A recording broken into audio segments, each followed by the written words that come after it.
like it right now. I never really like my hair as soon as I get finished, but I'm sure in a couple days I feel a little different about it. A few moments later.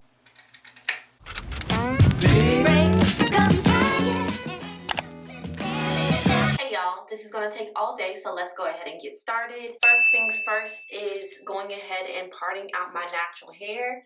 This is what my natural hair is looking like. It is freshly washed and conditioned, and the only product that I have in my hair right now is a moisturizer. It's this Mielle Pomegranate and Honey Curl Smoothie. The only products that I plan to add are the Twisting Souffle by Mielle from that exact same line. And then I'll also be using some Shine and Jam. Go ahead and section my hair so that it's easier to part. Y'all know I'm going to be using my handy dandy three-way mirror that I got from Amazon. Y'all, I will link this mirror in the description box and up above. In order to part my hair, I will be using a regular rat tail comb with a metal end and also this edge brush from Baby Tress. I like to use this because it's a little more ergonomic and it's just a little easier to catch those hairs.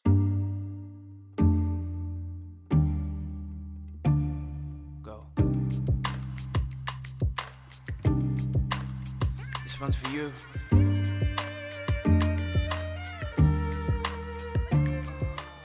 All done with my sectioning, and this is what we are looking like. And now we are ready to work. All right, y'all, I'm getting ready to set all of my hair up on my rack. If you watched my channel before, you have seen this hair. So I will be using this Expression Twisted Up hair. This is the Springy Afro Twist hair. I have the color 30, and this is in the length 24 inches. And then I have that same length in the color 1B 425.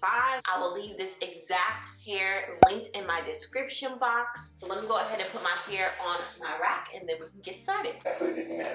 Not your concern. I'm using my three-way mirror to part out my rows, and then I'll go in and part my boxes individually for each braid. I am braiding using the underhand method and using my natural hair as the third strand, and then I'll just borrow hair as needed to make sure the thickness of each strand of the braid kind of makes sense, okay? Now, as you can see, I'm using both colors of fake hair for each braid. I'm taking one strand of the color 30 and one strand of the color 425. So each one of those strands is technically a fourth of the strand that comes in the pack. As you see my demonstration here, I'm splitting up each strand into 4 sections, and then I'm just taking one of those sections for each color, and that is what I'm using for each braid, okay? So if you are trying to mimic the thickness of my braids, that is what I did.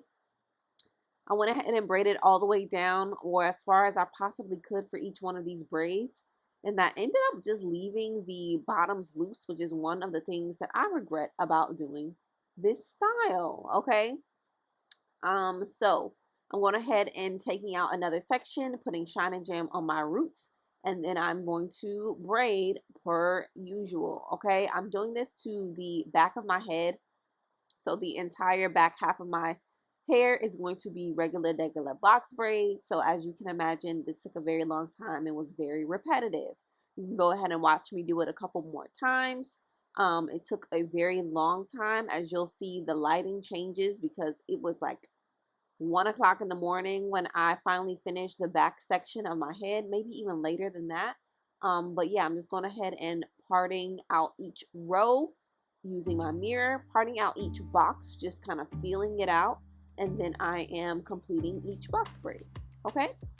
Let me know if you have any questions about this process in the comment section below. Otherwise, I'm just gonna let you watch. If you need it. Look.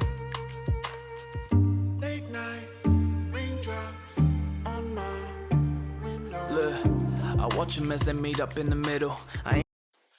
Good morning / afternoon, y'all. It is the next day, and I'm going to go ahead and finish off my hair today. So I did the back of my hair yesterday and a little bit of the side, but I decided I would save the rest to show you a little bit more of the process on camera, especially since I decided to switch up the style a little bit. All right, so we have these two sides, which are completely unfinished. I need to do this. Oh yeah, and then this is the back of my hair, just regular box braids.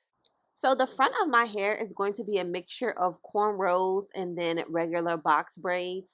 I originally got this idea from the viral hairstyle that was floating around the internet a couple of weeks/months ago. If y'all remember what I'm talking about. But I ended up not really trying to mimic that as much as I thought I wanted to. Like, that was the idea I had in my head, but then I was like, I don't really want to do that. I just kind of want to have a little bit of cornrows in the front. Part of me wanted to do all cornrows in the front. So yeah, I kind of just like deviated from my original plan. So you see me here going ahead and cornrowing my natural hair. This is just my natural hair. I'm not adding any hair into this. If you want a tutorial on how to cornrow, I do have one. So I'll go ahead and link it up above for you. But you're going to, again, see me cornrowing my natural hair in the front and then adding the weave once I get to the end of the braid. I'm just going to treat it like a regular plait. So that is majority of what I'm doing to the front of my head. I already did this on the other section last night. So yeah, just again, watch and learn. I can't see any other way to get my soul out of this maze. Late night, raindrops on my window. I can't see any other. Boom. Okay, so that is the one cornrow. Now the next row is actually going to be individual braids.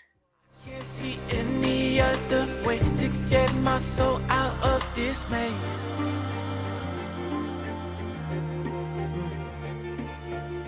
Can't see any other way. Okay, so the rest of these here are going to be cornrows. This one's for you. If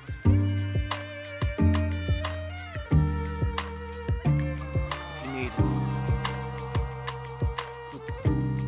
Look. Late night, raindrops on my. Also, second biggest regret of doing this hairstyle is what I'm doing right now, which is bringing one single braid to the front of my hair. Like, I'm braiding it towards the front of my hair. Don't know why I did that. Really regret doing that. It was literally just like so out of place. But anyways, I finally finished my hair and I decided that those ugly loose ends were not it. So you see me grabbing some perm rods and I'm going to go ahead and roll these up, dip them in some boiling hot water, and then go ahead and set the curls. So that is what I'm doing right now. This is after I've dipped the curls, and I'm just going ahead and taking out the perm rods and making sure that my hair is not soaking wet from that boiling hot water. This is what the curls look like, and I'll check in with y'all so y'all can see the look a little better. All right, y'all, I finally finished my hair. I ended up kind of freestyling it a little bit in the front. We have a cornrow right here, and then a row of plaits. 3 more cornrows right here, and then 2 more rows of plaits. A cornrow right here, and then this cornrow, she's special because she's going backwards or coming towards the front of my head. Plaits this time with some triangle parting, and then we have some more cornrows on this side, and this one that gives me a little pizzazz. I went ahead and dipped the hair in hot water with perm rods. I usually do not dip this hair. I know that's a question that I get a lot. I do not usually set this hair with hot water, but because I wanted to curl the ends, I went ahead and did so. Now, I didn't need to use this particular hair in order to achieve this style, but I did anyway, so don't like it right now. I never really like my hair as soon as I get finished, but I'm sure in a couple days I feel a little different about it. A few moments later. I've only had it in for 1 week, but I hate it, so I'm taking it out. All right, let's go ahead and do that together.